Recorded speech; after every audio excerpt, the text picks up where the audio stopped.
Salut à tous, heureux de vous retrouver sur Direct Course, votre émission quotidienne sur canalturf.com. En ce mardi 20 juillet, nous sommes en pleine semaine du galop sur l'hippodrome de Vichy. C'est d'ailleurs cet hippodrome de Bellerive qui accueille le tiercé Quarté Quintet Plus pour une épreuve réunissant des chevaux de 4 ans et au-dessus sur un parcours de longue haleine. 3000 mètres sont au programme. Nous serons 18 au départ, nous évoquerons donc ce Quintet Plus avant de se diriger sur la Réunion 3 qui se déroulera en nocturne sur l'hippodrome de Cabourg, réunion sur laquelle j'ai eu l'occasion de m'entretenir avec différents professionnels y participants, et ce avec une belle chance. On revient sur le Quintet, la première course, comme je vous le disais, départ prévu aux alentours de 13h40 pour ce prix de la ville de Vichy. J'aime beaucoup dans cette épreuve le numéro 10, Dream Yoon, un cheval que j'avais eu l'occasion de suivre lorsqu'il était encore sous la férule d'Alain Couetil, qui a toujours estimé ce cheval capable de briller au niveau quintet. Le cheval lui a donné raison, car depuis qu'il est sous l'entraînement de Christelle Cardani, il ne cesse de briller. Un cheval qui a terminé troisième de la course référence en dernier lieu, une course référence disputée fin juin et plus précisément le 23 juin sur l'hippodrome de Saint-Cloud dans le prix d'Aquitaine.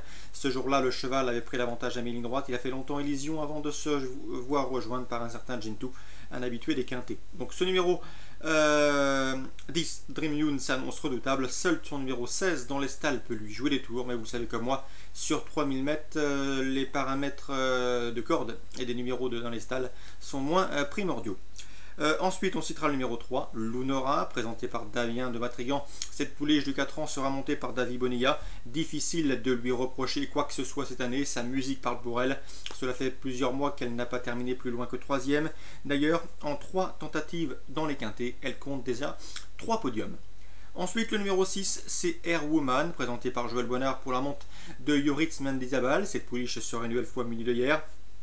Jugé sur sa deuxième place récente dans le Quintet Plus de référence disputé le 27 juin à Saint-Cloud. Il faut également s'attendre à un bon comportement de sa part.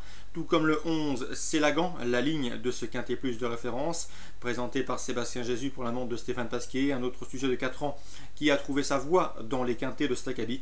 Sachez qu'il a terminé 5e du Quintet de référence et ce jour-là, il a somme toute bien fini. Ensuite, on citera le numéro 9, Purple Sensation, présenté par François Roux, un François Roux en pleine forme, on l'a vu depuis le début de semaine.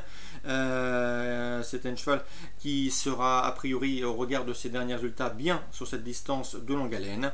Le 14, Slipshod, un cheval qui lui n'a plus à faire ses preuves sur les parcours de tenue. Sachez que ce cheval compte un coefficient de réussite excellent dans les quintets puisqu'il a fait l'arrivée 3 fois sur 4 dans les événements. Et sachez aussi, il y a un autre paramètre qui plaît dans sa faveur, qu'il a terminé 5e sur ce parcours l'été dernier. Bref, une forme avérée, une tenue, une aptitude au parcours, autant de paramètres qui plaît dans sa faveur. Donc derrière le 10, le 3, le 6, le 11, le 9 et le 14, je citerai éventuellement le 12, Beaumarchand, présenté, en tout cas monté Mathias Sojo. Ce cheval de 6 ans reste sur 2 bons résultats en pareille société. Ou encore le numéro 13, c'est Kekova, présenté par Richard Gibson. La pouliche a un bon numéro dans les stalles, même si elle n'a peut-être pas le métier de certains de ses rivaux du jour. Ses résultats de l'année, elle n'a jamais terminé plus loin que 4e en 3 sorties, également l'autorise à bien faire pour cette pouliche régulière.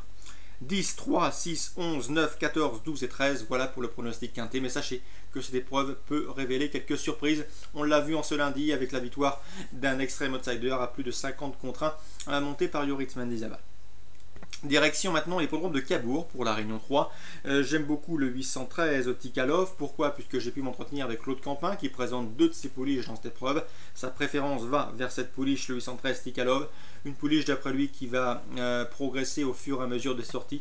Elle a du potentiel, elle sera drivée par un pilote, bref, elle s'annonce redoutable et ce pour les toutes premières places. Le 813 Tikalov, sachez que Claude Campin est confiant, son interview est disponible dans la rubrique Canal Turf Radio. Dans cette épreuve, on se méfiera également du 810 Tigresse du Vivier, une pouliche entraînée drivée Pierre Lévesque qui avait débuté victorieusement avant de se mesurer à de bonnes concurrentes de sa génération dans des lots somme toute bien composés. Également une belle information, elle nous a été fournie par Stéphane Meunier qui présente notamment le 408 Spirit Light compétitif pour une place selon ses propos, mais surtout le 607 Ronaldinha. Attention, cette pouliche, c'est tout simplement la course visée, si l'on s'en réfère aux propos du professionnel Stéphane Meunier. Seul bémol avec Ronaldinha, elle doit courir cachée. Mais attention, si elle peut bénéficier d'un bon parcours en embuscade sans prendre trop de coups et en trouvant bien évidemment l'ouverture dans la phase finale, il faudra compter sérieusement avec elle. Elle a le potentiel pour remporter une épreuve de ce type. Le 607, Ronaldinha, on s'en méfie. Et on termine avec un troisième coup de cœur, toujours en Réunion 3 à Cabourg. Il s'agira du 505 PTI.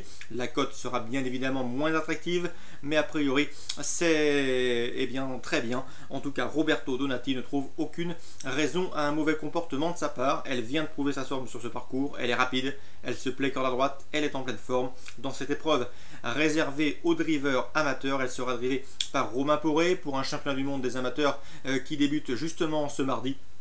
Elle pourrait donc permettre à notre driver national, à notre fer de lance pour ce championnat du monde, de marquer de précieux points et pourquoi pas pour une victoire finale. Quoi qu'il en soit, le 505 PTI, tous les feux sont au vert, la distance, la forme, l'opposition, tout est dans ses cordes.